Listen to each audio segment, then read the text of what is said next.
삐삐삐 응급실의 경보음이 울려 퍼지며 서울의 밤이 깨졌다. 유서는 피곤한 눈으로 모니터를 바라보았다. 알파로서의 그녀는 항상 차갑고 냉정했다. 응급실 의사로서의 삶은 감정을 허락하지 않았다. 피가 흘러내리는 환자들, 절규하는 가족들 사이에서 그녀는 로봇처럼 움직였다. 환자 상태, 그녀의 목소리가 날카롭게 울렸다. 간호사들이 바쁘게 움직였다. 오늘 밤도 평범한 야근이었다. 그런데 그때 문이 열리며 한 여자가 들려왔다. 오메가의 향기가 희미하게 퍼졌다. 유화였다. 그녀의 팔에 깊은 상처가 나 있었고 얼굴은 창백했다. 교통사고예요. 오메가 환자입니다. 구급대원이 말했다. 유서는 즉시 다가갔다. 상처 깊이 확인. 혈압 측정. 그녀의 손이 유화의 팔을 만지자 오메가의 페로몬이 약하게 스며들었다. 유서는 알파로서 그런 향기에 익숙했다. 하지만 이번은 달랐다. 유화의 눈이 그녀를 올려다보았다.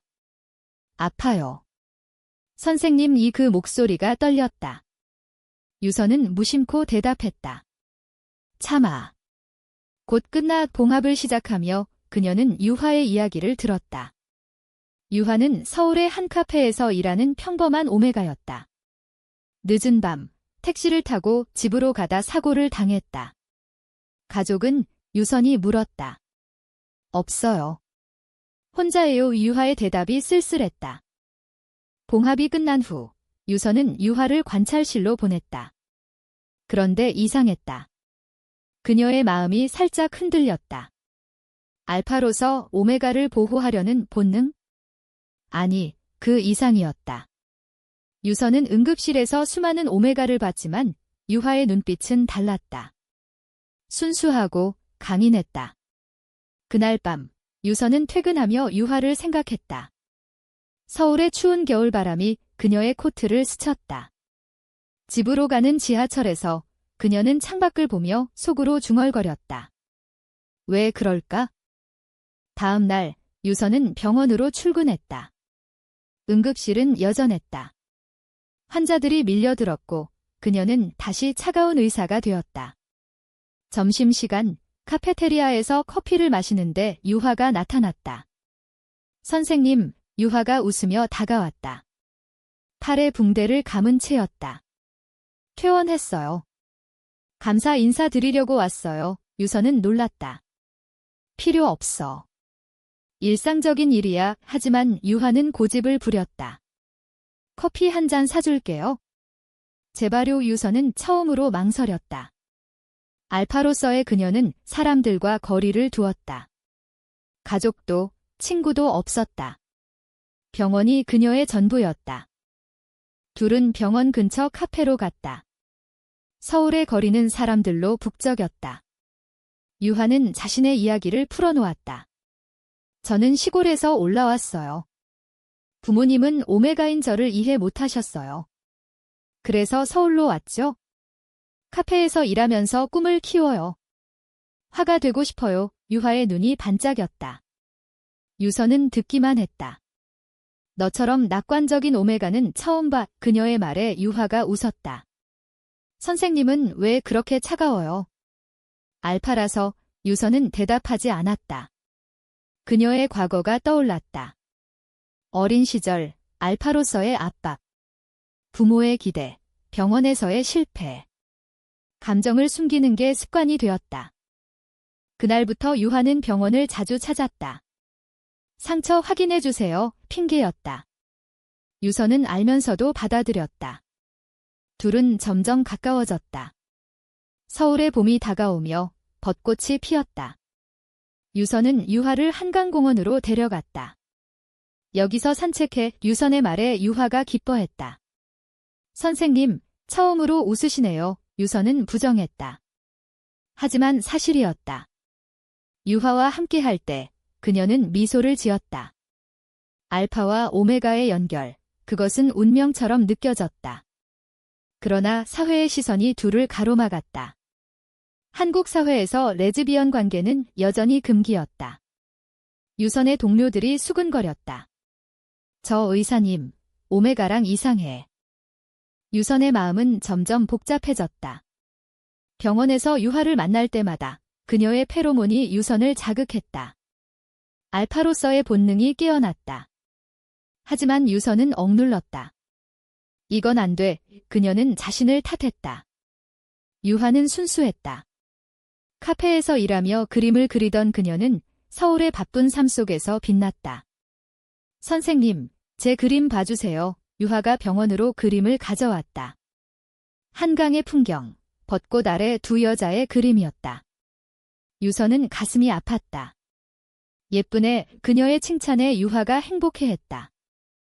그러나 충돌이 시작되었다. 유선의 과거 연인, 또 다른 알파인 지은이 나타났다. 지은은 유선의 대학 선배였다. 유선아, 아직도 혼자야. 지은의 말에 유선은 차갑게 대했다. 관계없어. 하지만 지은은 유하를 봤다. 저 오메가랑 뭐야? 알파끼리라면 이해할 텐데 지은의 질투가 시작되었다. 그녀는 유하를 찾아가 위협했다.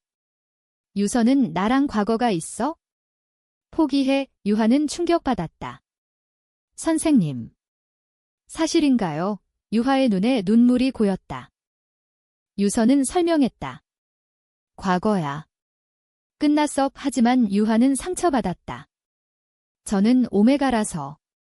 부족한가 봐요. 유하의 말에 유선은 안아주고 싶었다. 하지만 병원 복도에서 그럴 수 없었다. 서울의 여름이 왔다. 더위가 사람들을 지치게 했다.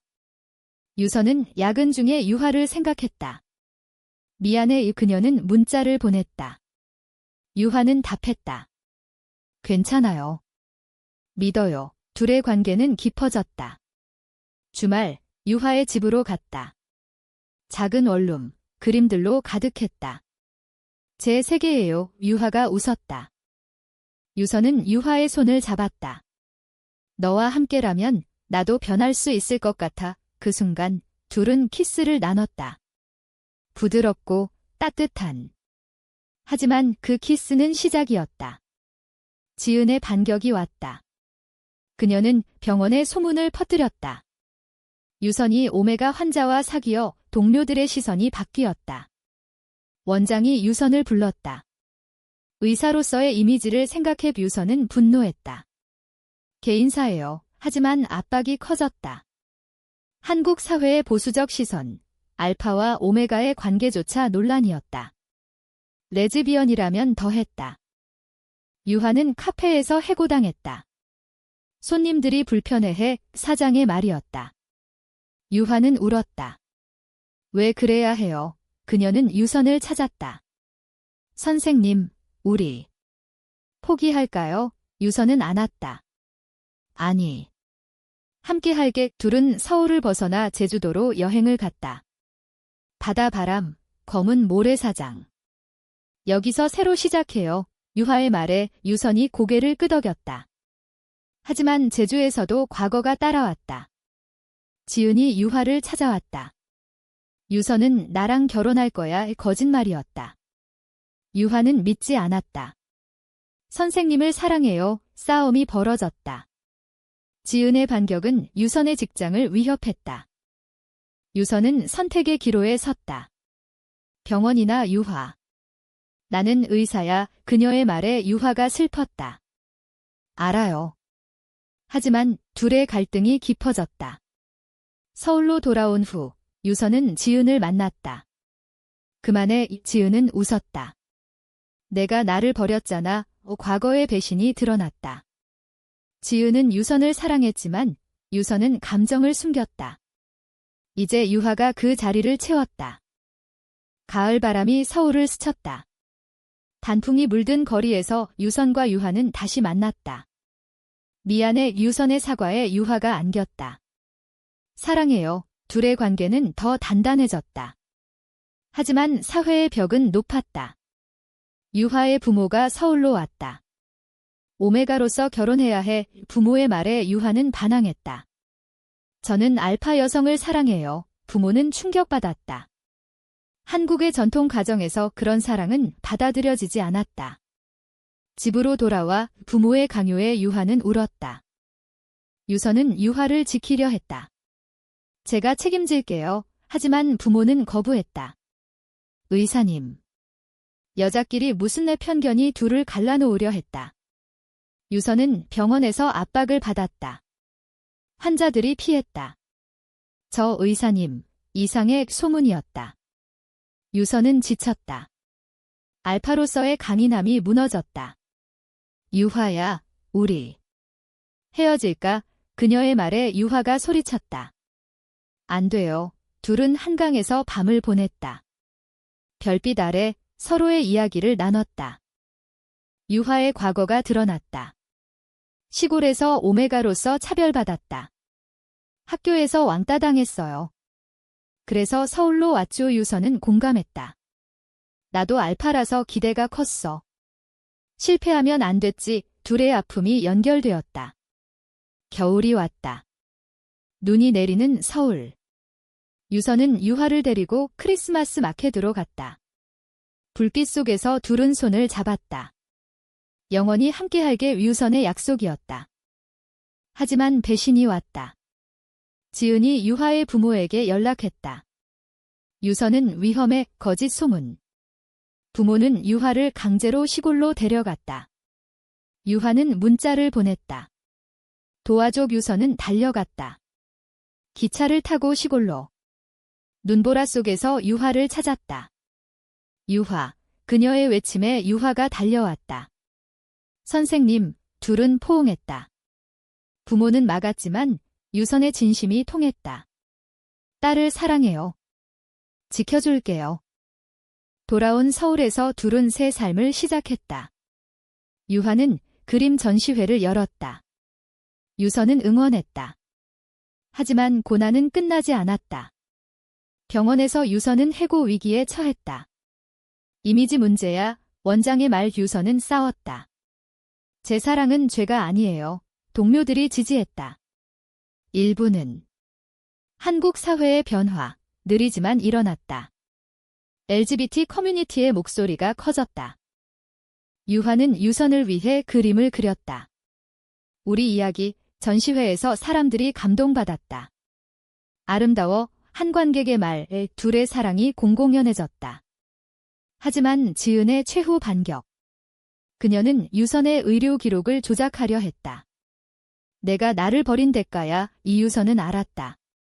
경찰에 신고할게. 지은은 잡혔다. 배신의 끝. 봄이 다시 왔다.